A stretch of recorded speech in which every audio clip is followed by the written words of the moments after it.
The bustling streets of Lagos never slowed down, not even under the heat of the mid-afternoon sun. The thick, humid air hung heavy, mixing with the vibrant sounds of traffic, honking cars, and people shouting in the crowded markets. In the midst of the chaotic rhythm of life, Esther Maxwell stood behind the counter of her food stall, the smells of grilled plantains, spicy jollof rice, and suya filling the air as she worked. Her stall wasn't grand. In fact, it was simple, just a small, weathered cart with a few stools set up around it for customers. But it was hers. It was the product of years of hard work, sweat, and sacrifice. Esther had inherited it from her mother, who had passed away several years ago, and she took great pride in keeping the legacy alive.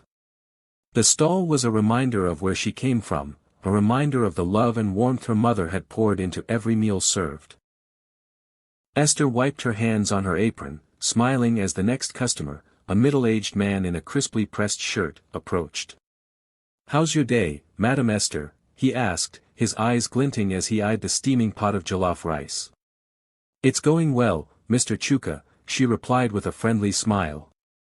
"Same as usual, or do you want to try something new today?" "No need for new things when the old is this good," he said with a wink, settling down on one of the stools. "Jollof rice and plantains. You know my order by heart." "Of course, Mr. Chuka. Coming right up." As she prepared his meal, Esther glanced around, observing the hustle and bustle of the busy Lagos street. It was hard to believe that just a few years ago, she had been a young woman struggling to make ends meet. Now, though the stall was modest, it was her pride, her world. And she had no desire to change it. She loved the simplicity, the connection to her customers, and the joy she found in feeding people. The clinking sound of her phone broke through the moment of calm. She reached for it, glancing at the screen. It was a message from her assistant, Titi, confirming the afternoon's delivery to Martin's Holdings, one of the most prestigious companies in the city. "Delivery to Martin's Holdings at 2 p.m. Don't forget the special suya and rice for Mr. Vincent Martins. He loves it extra spicy." Esther sighed, adjusting her apron. Delivering food to Martin's Holdings was part of her routine. She had been sending lunch to the company for months, though she had never met the man behind the name. Vincent Martins was a billionaire, the owner of Martin's Holdings, and though she often prepared his meals, he remained a mystery to her. All she knew was that he liked his food spicy and always requested it delivered promptly. She set her phone down and finished packing Mr. Chuka's order before walking it over to him. "Here you go," she said, handing him the container of food. "Thanks, Madam Esther. As always, your food is the best in the whole neighborhood," Mr. Chuka praised. She smiled and waved as he walked off, heading toward his shop. With the lunch rush slowing down, Esther gathered the ingredients for her next delivery, her mind already on Martin's Holdings. She hadn't seen the building itself, just heard about it from customers who passed through the area, but she had heard stories. Stories about Vincent Martins, the reclusive billionaire who kept to himself. People spoke about his cold, business-like demeanor, but there was always something more to the whispers, something in the way people spoke of him. She didn't know why, but the idea of delivering to him seemed different from the rest. 2 hours later, Esther arrived at Martin's Holdings, a towering glass and steel structure that seemed to reach toward the sky. It was everything her small food stall was not: modern, pristine, and imposing. She parked her car at the entrance, taking a moment to catch her breath before gathering her delivery bags. She was used to the hustle and bustle of her food stall, but walking into a place like this was a different experience entirely. The security guards at the entrance eyed her with curiosity as she approached, her arms full of lunch orders. They didn't seem to know what to make of her, this woman with a simple delivery at a place so far removed from her humble beginnings. "Can I help you, ma'am?" one of the guards asked politely. "Yes, I'm here to drop off lunch for Mr. Vincent Martins," Esther replied, offering a polite smile. "Ah, the special delivery," the guard said with a knowing nod. "Just go through this door. He's expecting you." Esther nodded, walking into the sleek building. She moved quickly through the hallways, following signs until she arrived at a large, glass-paneled office. She paused at the door for a moment, adjusting her hair and the food bags in her hands, before knocking softly. "Come in," a deep voice called from within. Taking a deep breath, Esther pushed open the door. The first thing that struck her was how spacious and cold the office felt, nothing like the warmth of her food stall or her home. It was all sharp lines and cold marble floors, with large windows offering a view of the city below. Seated at a large, polished desk was Vincent Martins, the man she had heard so much about. He was exactly what she had imagined, a tall, imposing figure dressed in a sharp suit, his dark hair neatly combed. But there was something else about him, something she couldn't quite place, an air of loneliness that seemed to hang over him despite his powerful presence. He looked up from the papers on his desk as she entered, his gaze briefly flicking to the bags of food she carried. For a moment, neither of them spoke. "Ah, Esther, right?" Vincent finally said, his voice low and smooth. "I've been looking forward to this." His words startled her. She had expected him to be distant, to perhaps barely acknowledge her presence, but there was something in his eyes that seemed genuine. She nodded, setting the food down on the edge of his desk. "That's me," she said with a polite smile. "I've brought your special suya and jollof rice, Mr. Martins, just as you like it. Extra spicy." Vincent stood, taking a step closer to the food. The scent of the spices wafted up, and for the first time, Esther saw the faintest trace of a smile tugging at the corners of his lips. "I can already smell the heat. You're good at this." She couldn't help but laugh. "Thank you. I take pride in my cooking." He nodded slowly. "I can tell. It's rare to find someone who puts as much care into something as you do." There was a pause as he began to serve himself some of the food. Esther watched him closely, noting the way his eyes softened as he tasted the first bite. He closed his eyes for a moment, savoring the flavor. It was a small gesture, but one that made Esther feel like her work had meaning beyond just feeding people. "Delicious," he murmured. "I'm not sure why I ever doubted your reputation." Esther smiled, her cheeks flushing slightly at the compliment. "I've been told I have a talent for it." Vincent placed his fork down, meeting her gaze for the first time. "You have more than just talent, Esther. You have something real." Esther blinked, a little taken aback by the intensity of his look. She had heard about the cold, aloof billionaire, but there was something about him that felt different. Something unexpected. She opened her mouth to reply, but the words caught in her throat. Instead, she simply smiled and nodded. For the first time, the office didn't feel quite so cold. And for Vincent Martins, a billionaire whose world was filled with power and wealth, something as simple as a shared meal with a woman from a completely different world was beginning to feel like the most important thing he'd done in a long time. The air in Vincent's office was cool, but for some reason, Esther felt warmer than she had in a long time. The sharp, polished edges of the corporate world seemed to melt away in the presence of Vincent's quiet appreciation for her cooking. She wasn't used to this kind of attention, especially not from someone like him. She had delivered food to plenty of people, wealthy executives, business tycoons, but Vincent was different. "Is something wrong?" Vincent's voice broke her reverie. Esther blinked, realizing she had been standing there, frozen in place for a moment too long. She managed a nervous smile.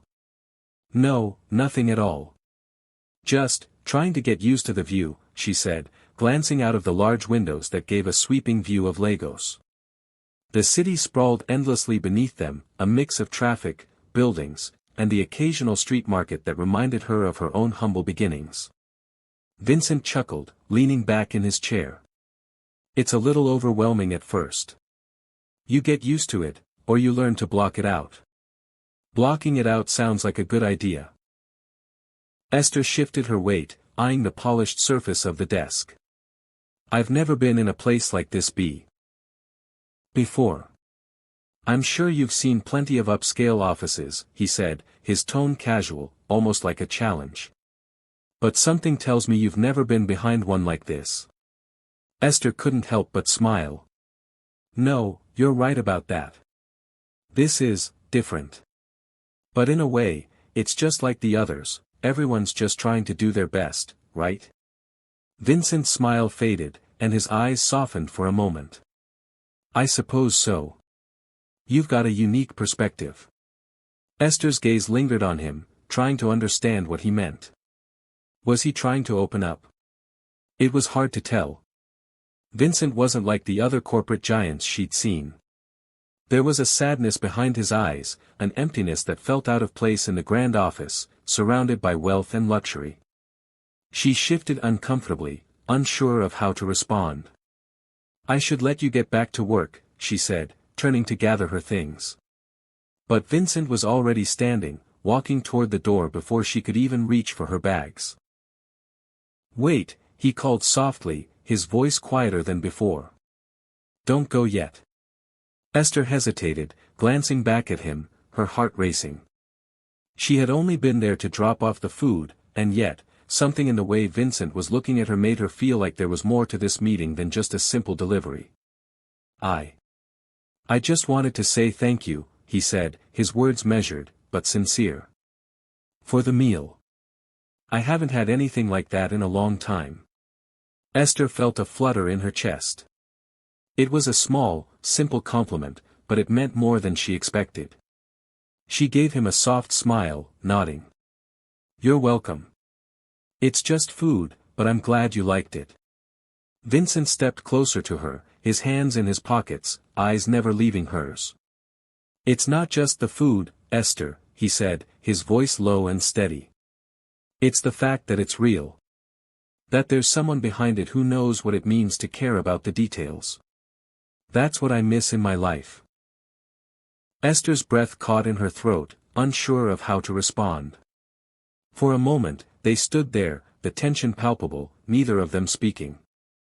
Okay, now I really should go, Esther said, clearing her throat, trying to break the silence. She grabbed her bags, but when she reached the door, Vincent spoke again. Wait, he said, his voice tinged with something else, something more vulnerable than she had heard from him before. I'd like to see you again. Maybe outside of business. You don't have to cook for me next time. Esther turned slowly to face him, unsure if she had heard him correctly. You want to see me again? She asked, the surprise evident in her voice. Vincent nodded, his usual mask of businesslike confidence softened. I think we could both use a break from the routines. A dinner. Somewhere outside of all this. He gestured vaguely toward the luxurious office space, as if trying to distance himself from it. I'd like to get to know the woman behind the food. The woman who's not just a delivery person. Esther swallowed hard. She was taken aback. A dinner with Vincent Martins. The idea seemed absurd, yet something in his eyes made her think it might actually be genuine. I'm not sure what you're expecting, she said cautiously, her mind racing. I'm not like the women you usually meet. I'm not expecting anything, Esther, Vincent interrupted gently. I'm just asking for a chance. To talk. To get to know you, as a person, not as a delivery. Esther didn't know what to say. The request was unexpected, but there was sincerity in his tone. She didn't know what it was, but something about Vincent made her want to trust him, even though she knew better than to trust people like him. They were usually too far removed from her world, from the reality she knew. But maybe this was different. She gave him a small nod, still unsure of what she was getting herself into. I'll think about it, she said, her voice softer than she intended. I'll let you know. Vincent smiled, his posture relaxing. I'll be waiting. As she left the office, she felt a strange mix of excitement and caution. What had just happened? Why did this feel so different from anything else? And for the first time, she found herself wondering if there was more to this life, more to Vincent, than what she had assumed. The dinner at the local restaurant had been a turning point for Vincent Martins. He had left his corporate mask behind and experienced the simplicity of a meal shared with Esther Maxwell, a woman from an entirely different world than his own. But as the evening ended, he couldn't help but wonder, was this the beginning of something real, or was it just another fleeting moment of vulnerability? The days following their dinner were filled with fleeting thoughts of Esther. Vincent found himself thinking about her at odd moments during business meetings, and he even caught himself smiling absent-mindedly, a rare occurrence for someone who had built walls around his emotions for so long. He was beginning to realize that the more time he spent with her, the more he wanted to know her, not just as the food vendor who brought joy with every meal, but as the woman who was opening his eyes to a side of life he'd long buried. On the other hand, Esther couldn't ignore the effect Vincent was having on her either. She had been cautious from the very start, knowing full well the vast differences between their worlds. She had always kept her emotions in check, especially when it came to matters of the heart. She had seen enough rich, powerful men come and go, each with their own hidden motives, but Vincent was different. He wasn't like the others. There was a quiet sincerity in his eyes that made her think he might actually care about something beyond his empire. It was a Friday evening when Vincent finally reached out again. He called Esther unexpectedly, asking if she would be willing to join him for a visit to his family's estate, a sprawling mansion just outside of Lagos. "I know it might seem a little out of the blue," he said over the phone, "but I'd like you to meet someone important to me. You've met my world, now let me show you mine." Esther hesitated. The thought of stepping into his world, the world of luxury and privilege, made her feel like a fish out of water. But at the same time, the curiosity she had about him, and the subtle warmth she felt whenever they were together, overpowered her doubts. "I'll come," she said, her voice steady, though inside she felt the butterflies beginning to stir. The estate was nothing like what she had imagined. It wasn't just a house, it was an entire compound, with sprawling gardens, a private lake, and a mansion that seemed to stretch endlessly toward the sky. Esther stood at the gates for a moment, her heart racing. She had grown up in a simple neighborhood, with narrow streets and small homes, where everyone knew each other. This place felt like something out of a fairy tale, where the rules of her world didn't apply. When Vincent pulled up in a sleek black car, he stepped out, looking effortlessly at home in his tailored suit. But the way he looked at Esther when he saw her standing at the gates was different. There was something soft in his eyes, something that wasn't about power or control. For the first time, she saw a man who seemed to want nothing more than to share his world with her. "Welcome," Vincent said, offering her a warm smile. "I know it's a little overwhelming, but I wanted you to see this part of my life." I don't know what to say," Esther replied, still taking in the grandeur around her. "It's more than I ever imagined." "It's just a house," Vincent said with a shrug. "But it's mine. And it's my family's. I wanted you to meet them, too." They walked inside, where Vincent's mother, a gracious woman in her early 60s, greeted them with open arms. She was warm, elegant, and kind, and as she hugged Esther, Esther felt an unexpected sense of belonging.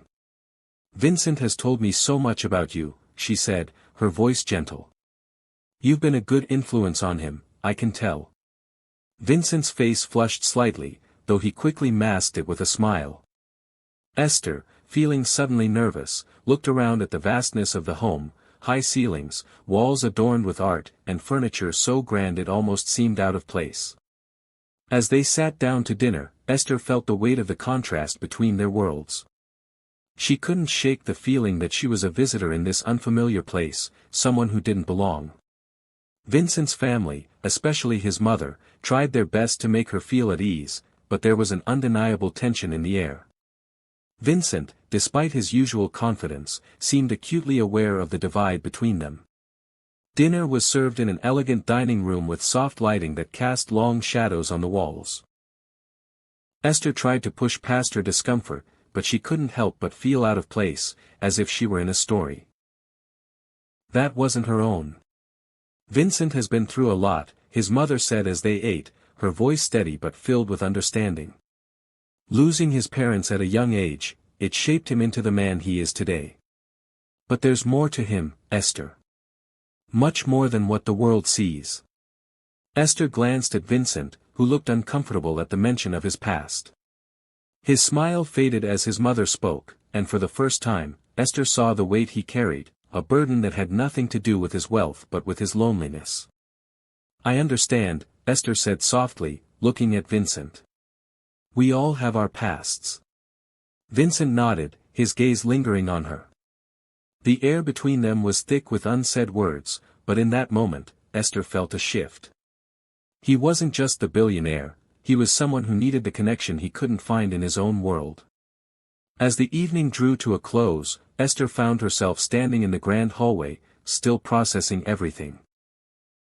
She had felt like an outsider, but as Vincent walked her to the door, she realized that the connection between them was more than the surface level. She saw Vincent in a new light, vulnerable, kind, and searching for something real. Thank you for coming tonight, Vincent said as they stood by the door. I know it wasn't easy for you. It's not easy, she replied, her voice soft, but I'm glad I came. He smiled, a genuine smile that reached his eyes. Me too. Esther walked out into the cool evening air, her heart pounding in her chest. There was a growing realization that maybe, just maybe, this unexpected journey with Vincent could lead them both somewhere neither of them had expected. Vincent Martin sat behind his sleek, polished desk at Martin's Holdings, the city skyline stretching out behind him.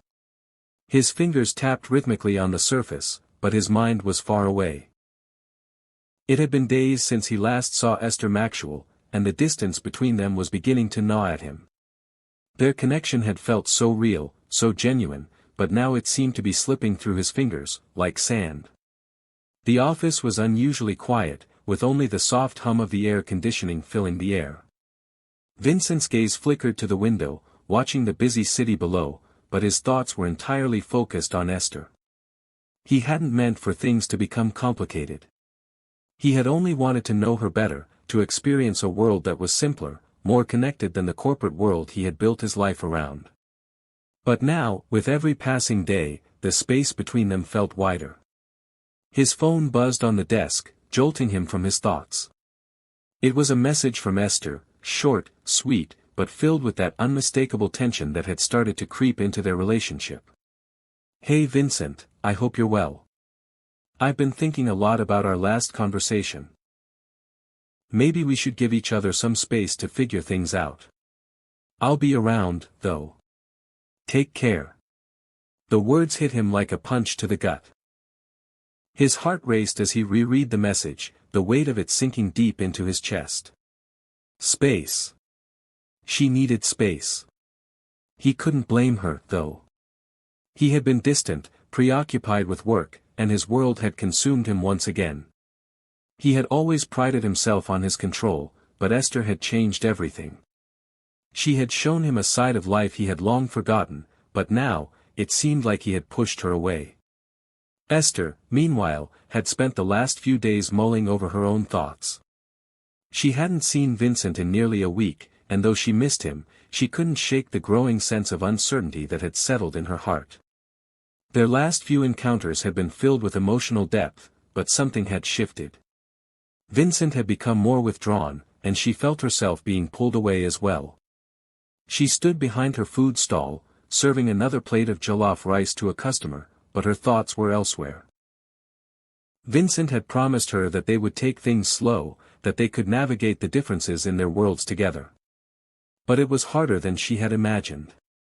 His wealth, his responsibilities, how could she possibly fit into his life? How could they reconcile the disparity between their worlds? Her phone buzzed in her pocket, and she glanced down. It was a message from Vincent. Esther, I miss you. Can we talk? The message hit her in an unexpected way. She stared at the screen for a long moment, her finger hovering over the keys. She had been waiting for him to reach out, but now that he had, she wasn't sure what to say. Should she take the risk and open herself up to him again?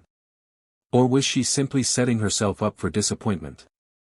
Later that evening, after much contemplation, Esther agreed to meet Vincent. She didn't want to close the door completely, but she couldn't ignore the nagging doubts in her mind. They met at a small cafe in Lagos, far from the grand world of Martin's Holdings, where they could talk without the weight of expectations hanging over them. Vincent arrived first, his suit impeccably tailored, as always, but his usual confidence seemed to be replaced by an air of vulnerability. He was waiting for her when she walked in, standing by the entrance with an uncertain smile on his face. His eyes lit up when he saw her, but there was a hesitation in his movements, as if he was afraid to reach out. "Hey," Esther greeted him softly, sitting down across from him. She studied his face, trying to read him. The man in front of her was still the same billionaire, but something had changed. "Hey," Vincent replied, his voice low. "I'm sorry. I know I've been distant. I didn't mean to make you feel like I was pulling away. Work just got in the way." Esther looked at him, searching his eyes for sincerity. "It's not just work, Vincent. It's everything. You've been so caught up in your world, and I just felt lost. I don't know where I fit into this life of yours. It's hard for me to keep up when I'm constantly reminded of how different our lives are." Vincent's face softened, and he reached for her hand across the table, his grip gentle. "I know. And I hate that I've made you feel that way.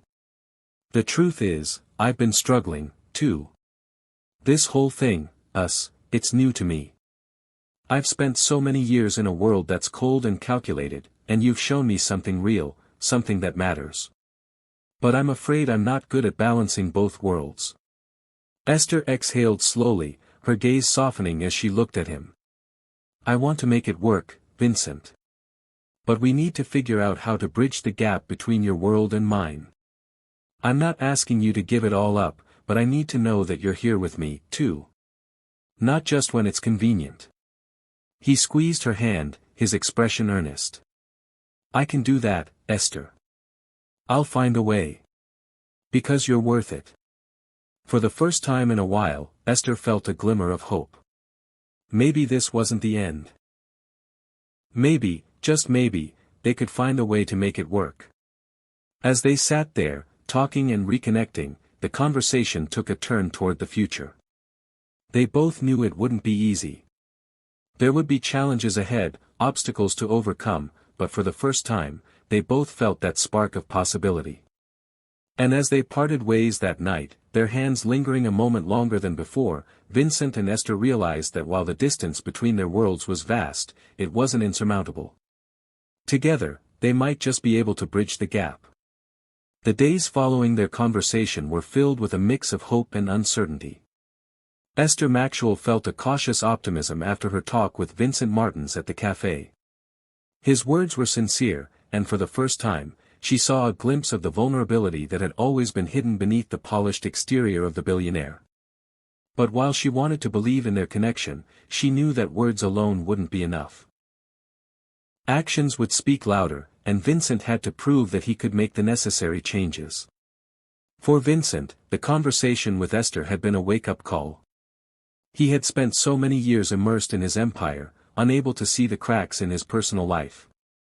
Esther was the first person who had truly made him feel alive again, and now that he had almost lost her, he realized how important she was. But he also knew that it wouldn't be easy. He had to find a way to balance his corporate responsibilities with his desire to be with her. The world he lived in was demanding, and the distance between their two lives was a constant reminder of how much he had to change. It was a Saturday afternoon when Vincent called Esther and suggested they take a break from the chaos of their lives. "How about a trip to the beach?" he asked. "Just the two of us. No work, no distractions. I think we both need it. And Esther hesitated for a moment. The idea of leaving Lagos behind, even for a short while, sounded appealing. But she wanted to believe in their connection. She knew that words alone wouldn't be enough. Actions would speak louder, and Vincent had to prove that he could make the necessary changes. For Vincent, the conversation with Esther had been a wake-up call. He had spent so many years immersed in his empire, unable to see the cracks in his personal life. Esther was the first person who had truly made him feel alive again, and now that he had almost lost her, he realized how important she was. But he also knew that it wouldn't be easy. He had to find a way to balance his corporate responsibilities with his desire to be with her. The world he lived in was demanding, and the distance between their two lives was a constant reminder of how much he had to change. It was a Saturday afternoon when Vincent, seen, not just as a woman in Vincent's life but as someone he valued deeply. Vincent, in turn, opened up about the pressure he felt in his world, the loneliness that came with being at the top, and how much he craved genuine human connection. The sunset that evening was breathtaking, casting the sky in shades of gold and pink. They sat on the sand, side by side, their shoulders touching. There was no need for words at that moment. They were simply present, two people from different worlds, finding solace in each other's company. The next few days were filled with small gestures of effort. Vincent began to carve out time in his schedule for Esther, no longer letting work consume every moment of his day. He made it a point to visit her food stall more often, not just for the food but to show her that he cared about her world. Meanwhile, Esther started to open up more to Vincent, letting him into the heart of her life in a way she hadn't before. She introduced him to more of her family and friends, allowing him to see the connections that had shaped her, the roots that kept her grounded. For the first time, Vincent understood the depth of her resilience and the strength that came from her community. But it wasn't all smooth sailing. The strain of balancing their two worlds often made itself known. Esther still struggled with the feeling that she didn't fully belong in Vincent's world, and Vincent still faced the weight of his business empire and the expectations of those around him. One afternoon, Esther asked Vincent to meet her at her food stall. She had a surprise for him, something simple yet meaningful. When he arrived, she handed him a plate of her best jollof rice and suya. "This is for you," she said, smiling softly. "No suits, no meetings, no expectations. Just us." As Vincent took a bite, he closed his eyes, savoring the familiar flavors. For a moment, the world outside disappeared. It was just them, sharing something real. No wealth. No pressures. Just the simple joy of food and connection. "You know, this is exactly what I've been missing," Vincent said, his voice low and sincere. "I've spent so many years chasing success, but this is what really matters." Esther smiled, her heart swelling with warmth. "I think we're starting to understand each other, Vincent." Later that evening, as they sat together in the soft glow of the streetlights, Vincent took Esther's hand in his. "I want to be with you," he said, his voice steady. "No more distance. I'm ready for this, Esther. For us." Esther looked at him, her heart racing with emotion. "I'm ready too." They didn't need to say anything more. In that moment, they both knew that no matter the obstacles ahead, they would face them together. The week after their dinner at Esther Maxwell's family home felt like a turning point for Vincent Martins and Esther. They had shared something genuine and real. Something that neither of them had expected to find in each other. But while their emotional connection was undeniable, the future was anything but certain. Vincent's mind raced as he walked through the glass doors of Martins Holdings the following Monday. His usual brisk pace had slowed. The weight of his responsibilities felt heavier than ever, and the pressure of trying to balance his empire with his newfound relationship weighed heavily on his shoulders. He couldn't stop thinking about Esther. The way she had looked at him across the dinner table, the way her family had embraced him without question, made him feel like he was part of something for the first time in his life. But as the days went by, he also realized that he had to make some difficult decisions. Could he truly balance his corporate world and his emotional world, or was one going to suffer? The phone call came just as he was lost in his thoughts. Esther's name appeared on the screen. He answered almost immediately. "Hey, Vincent," her voice was warm but hesitant. "Hey, Esther," he replied, a smile tugging at his lips despite the tension. "How are you?" "I'm good, But I've been thinking a lot, she said, her tone cautious. About us. Vincent sat up straighter, feeling the weight of the conversation already. What about us?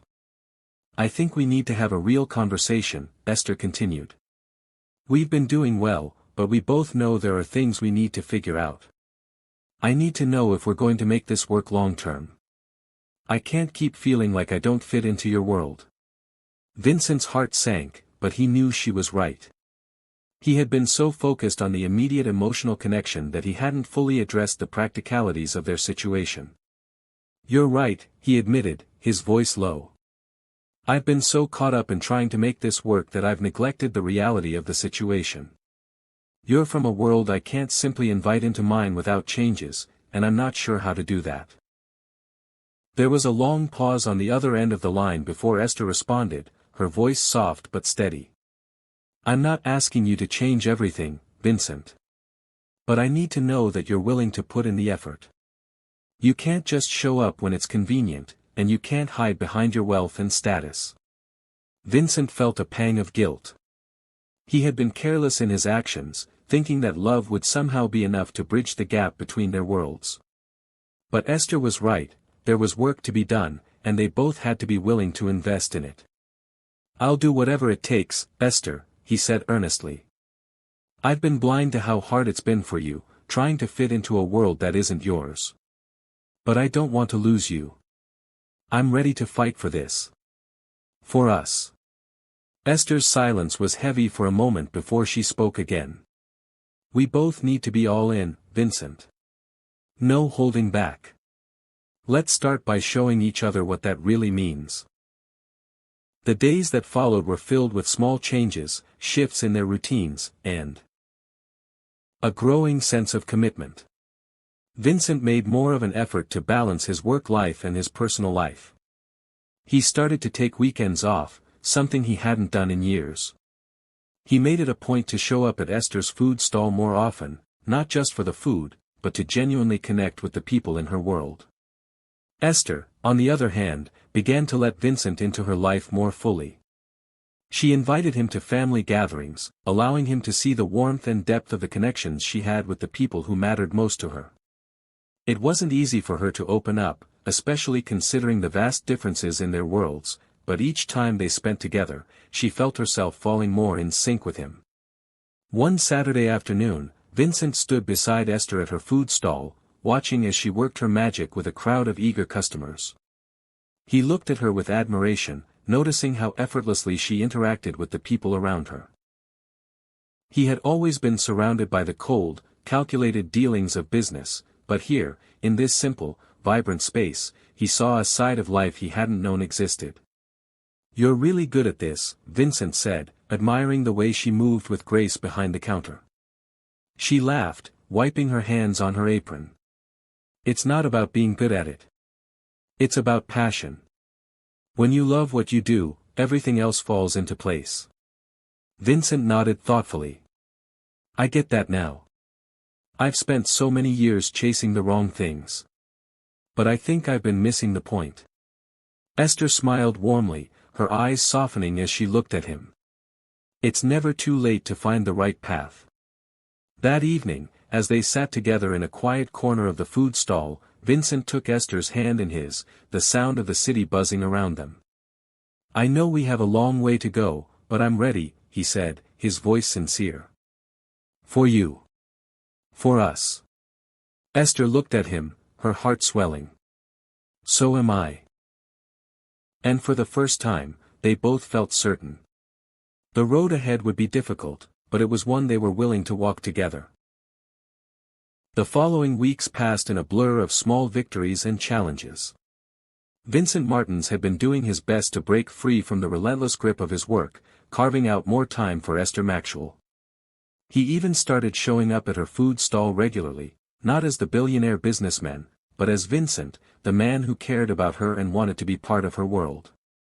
One Friday evening, after a long day at Martin's Holdings, Vincent made his way to the food stall again. He was a little late, but he knew that Esther would be there, busy serving customers. When he arrived, he noticed the familiar buzz of activity, the laughter, the voices, the sizzling sounds of food being prepared. It was a world so different from his own, but he was starting to love it. As he approached the counter, Esther looked up, a smile spreading across her face when she saw him. "You're late," she teased, wiping her hands on her apron as she greeted him. I know," he replied with a grin, his eyes lighting up at the sight of her. "But I couldn't resist the urge to come see you. How's everything going here?" "The usual," Esther said, her smile widening. "Busy, but we're making it work." She handed him a plate of jollof rice and plantains, her usual order for him. He took the plate with a grateful nod, savoring the familiar aroma. He had been coming to her stall enough now that the food felt like home. They sat together on one of the stools, side by side, eating their meal in quiet companionship. The evening felt peaceful, with only the soft hum of the market around them. "Thank you," Vincent said after a few moments, his voice soft but genuine. "For letting me into your world. For showing me what really matters." Esther looked at him, her eyes softening. "You've shown me a lot too, Vincent. I know it hasn't been easy. For either of us. But I think we're getting there." Vincent nodded, his hand brushing against hers. "I hope so. I'm trying to make it work, Esther. I really am." "I know," she replied, her voice steady. "I can see that. But it's not just about showing up. It's about being present, really being here, with me, without the distractions of your world." Vincent paused, taking in her words. It wasn't the first time she had said something like this, but it was the first time he truly understood the depth of what she meant. He had been doing his best, but there was still so much more to be done. "I understand," he said, meeting her gaze. "I'm not perfect, and I know I can do better. I want this to work, Esther. I want us to have a future." A few days later, Esther invited Vincent to her family's annual celebration, a small, intimate gathering of friends and relatives. It was a tradition she had grown up with, and she wanted him to be part of it. She had hesitated at first, worried that it would be too much for Vincent to handle, but something inside her knew it was important for him to see the warmth and closeness of her family. The event.